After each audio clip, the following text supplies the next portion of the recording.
footprints. He could find cat prints, foxes, but he couldn't find any other kid print. Night, it's bloody cold out here. You know, Yunda's the coldest place in South Australia. A 4-year-old lad, they just don't disappear into thin air. They have to be somewhere. Somewhere out here, in the endless stretch of South Australia's outback, a little boy's laughter once echoed across the dry wind. 4 years old, barefoot, close to home, a place where he was supposed to be safe. And then he was gone. No sound, no trace, no sign of where he went.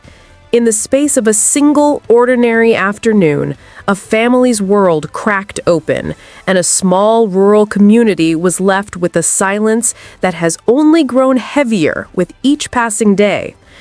They searched. Neighbors, volunteers, strangers walking shoulder to shoulder under a burning sky. Every step carried the weight of a single question. How does a child vanish in a place where every sound travels for miles? Weeks have passed. The search faded. The headlines thinned. But the ache in that family's chest never eased. The hope never truly left. And now, something has shifted. Police are back on the property. Search teams are returning to the same soil they combed before, because somewhere out here, in this quiet stretch of land, lies an answer no one has been able to find. This isn't just a story about a missing child. It's about the kind of silence that keeps families awake at night long after everyone else has moved on. It began on the afternoon of September 27th, a quiet, ordinary day on a sprawling rural property outside Yunta in South Australia. The land stretched far and wide, dry paddocks, open plains, old fences weathered by years of harsh wind. 4-year-old Gus Lamont was last seen by his grandmother, just a few meters from the house. It wasn't a moment anyone thought they needed to remember. No raised voices, no sound of alarm. Just a child playing close to home, in a place his family had always known as safe. But in the space of minutes, everything changed. When his grandmother turned around, Gus was no longer where she left him. She called his name, she searched the yard, and when there was still no answer, the alarm spread quickly across the property. Within hours, what started as a family search became one of the largest coordinated efforts the region had seen in years. Police, emergency services, SES crews, mounted patrols, helicopters, drones, and dozens of volunteers combed the surrounding land. Every fence line was checked. Every gully, every dam, every bush track. They followed the sun until it disappeared and returned again at first light. The terrain itself made the search brutal. The ground was hard and dry, leaving little room for footprints. The heat during the day and the cold at night made time their greatest enemy. But even with all those boots on the ground and eyes in the sky, nothing was found. No footprints, no clothing, no signs of a struggle, no trail to follow. It was as if the wind had swallowed him whole. 10 days later, after more than 10 square kilometers had been searched again and again, the official search was scaled back. It wasn't because people stopped caring, it was because they had reached the painful point where hope collided with silence. For the Lamont family, that silence has never lifted. And for those who walked that land, the question still lingers. How can a child vanish so completely in a place so open, so still, so watched? When the sun rose the morning after Gus disappeared, the property no longer felt like home. It became a command post, a search zone. A map divided into grids, each square representing another piece of ground that had to be cleared, and another chance to bring him home. Teams moved methodically, foot patrols walked shoulder to shoulder through the scrub, eyes sweeping for the smallest sign. Mounted police crossed areas vehicles couldn't reach. Canine units traced scent trails that began near the homestead but faded into nothing. Drones and helicopters flew low over fence lines, creek beds, and open paddocks, their thermal cameras scanning for body heat against the cool ground. Every search path was logged with GPS, every sector marked as cleared. A forensic grid sweep followed. Specialists on their knees examined patches of dirt, brush, and fence lines, looking for fibers, prints, or even a single footprint that could explain a direction of travel. Nothing. Not one trace that could anchor a timeline to the land. Behind the scenes, investigators expanded beyond the property. Telecommunication data was quietly checked, looking for any unusual phone activity in the area. Highway surveillance footage along the barrier highway was reviewed. Social media was monitored for claims of sightings, tip-offs, or anything that could be cross-checked against official data. None of it produced a verified lead. The Lamont family fully cooperated with detectives from the Major Crime and Missing Persons Unit. Their interviews were consistent. Their timelines matched. Investigators found no discrepancies in their accounts of that afternoon.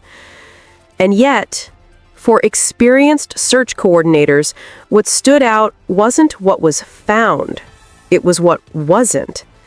In most missing child cases, searchers recover something. A trail, a partial footprint, a discarded object, anything that tells the land's story. Here, the ground told nothing. No prints, no scent path, no trace of movement beyond the homestead. Forensic analysts later described the silence as highly uncommon. A child that age in open terrain rarely disappears without leaving a mark. And yet, Oak Park Station gave nothing. In the absence of answers, theories fill the silence. Some are grounded in search science, others grow from uncertainty, but each must be treated carefully, because at the heart of this story is not a headline, it's a little boy. The first and most common theory is accidental wandering, a child who simply walked away, curious, fearless, unaware of the dangers beyond the yard. In many rural disappearances, children are found close to home, often hidden by scrub or terrain. But in this case, what complicates that possibility is the complete lack of trace. No clear footprints, no items, no direction of travel. For search experts, that gap is difficult to reconcile with the scale of the original operation. A second theory, discussed publicly but with no evidence to support it, is third-party involvement. The idea that someone outside the family may have reached the property or its access tracks in a very small window of time.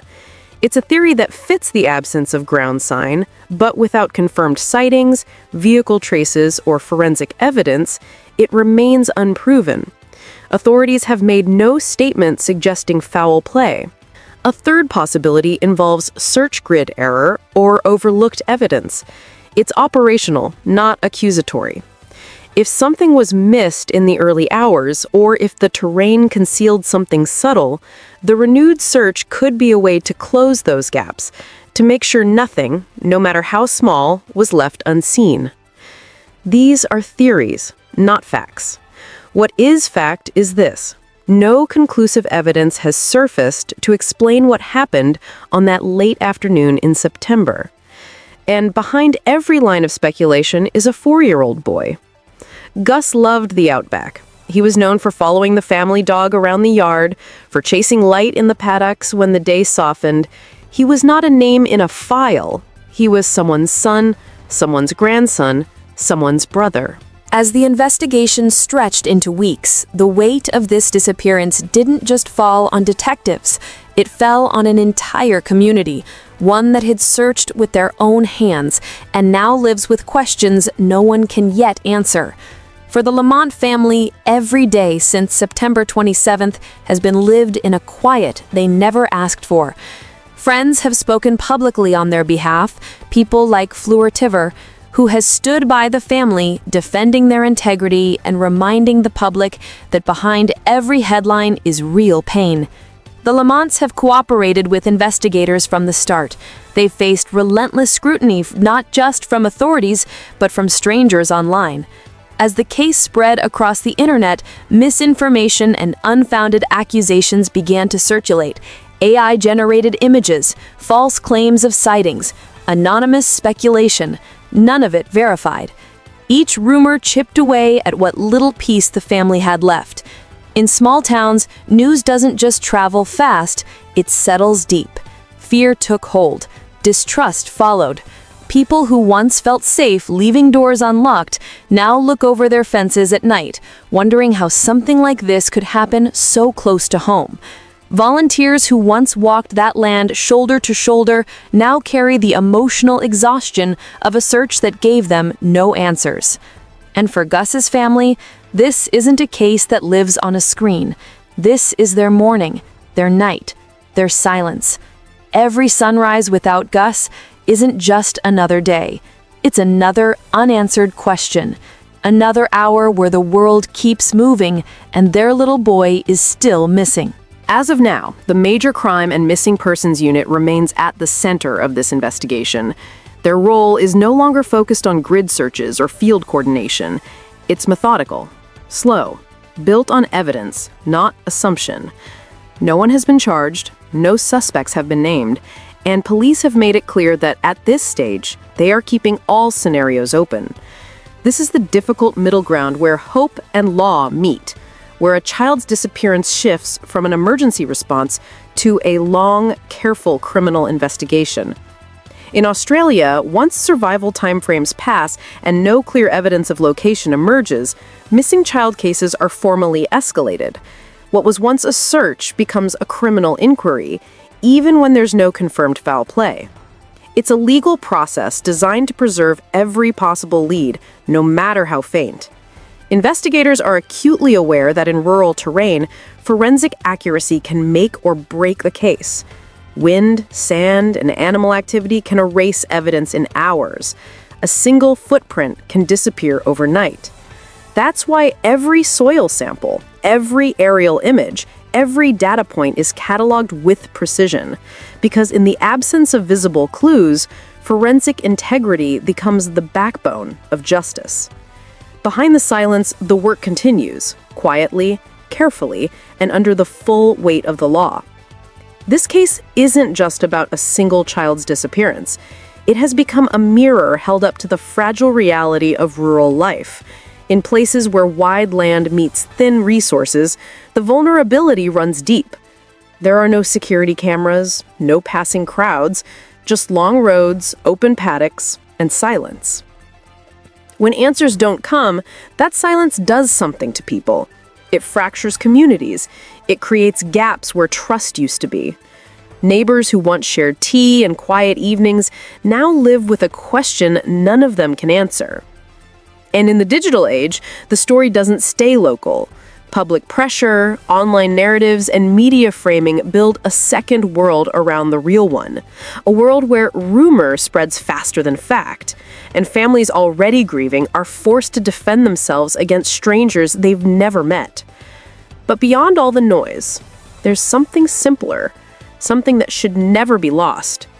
Gus isn't just a headline. He isn't a theory, or a file, or a mystery on a map. He is a little boy who deserves to be found. And a community deserves the truth, whatever that truth may be. For now, the outback stays quiet, but silence does not mean the story is over.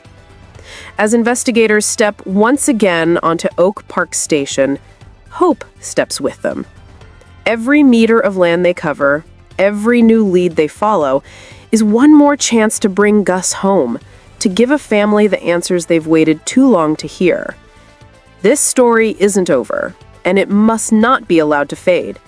If you want to follow this case with verified updates, not rumors, subscribe, stay informed, and help keep this little boy's name alive. Because silence should never be the end of a story. Gus Lamont, 4 years old, missing, but not forgotten.